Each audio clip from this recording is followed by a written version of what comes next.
홍대 음식점에서 모인 원어민 강사들을 시작으로 코로나19 집단 감염이 번졌는데요. 누적 확진자가 80명을 넘겼습니다. 이 경기 지역 학원을 중심으로 확산세가 이어지면서 일부 학교는 당분간 원격 수업을 이어간다는 계획입니다. 현장 나가 있는 취재 기자 연결해 보겠습니다. 김혜린 기자. 네, 서울 서교동 음식점 앞에 나와 있습니다. 네, 원어민 강사 모임 관련 확산세가 집단 감염으로 이어지고 있다고요?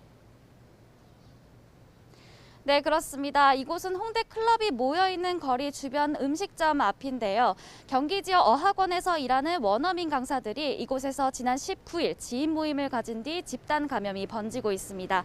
모임 관련 확진자만 지금까지 85명에 달합니다. 지난 22일 성남시 분당구 어학원에 다니는 원어민 강사가 첫 확진 판정을 받은 뒤 접촉한 다른 강사들이 연달아 확진 판정을 받은 겁니다.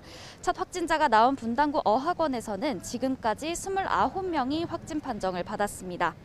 유아를 대상으로 하는 이곳 학원은 다음 달 11일까지 등원을 중단하기로 했는데 교직원과 원생에 대한 검사는 모두 끝낸 상태입니다. 역학조사에서 학원원생 마스크 착용이 제대로 이루어지지 않고 식사를 함께 했던 것이 감염 확산의 원인으로 추정됩니다.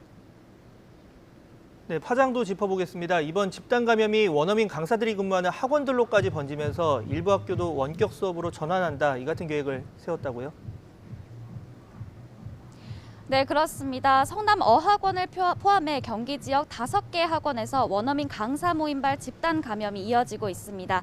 집단 감염이 발생한 성남, 고양, 부천, 의정부 지역 학교 5곳이 월요일부터 원격 수업으로 전환할 방침인데요.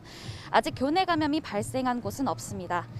고양시 어학원에서는 원어민 강사 2명이 처음 양성 판정을 받은 뒤 수강생들이 추가로 확진돼 누적 확진자가 24명까지 늘었습니다.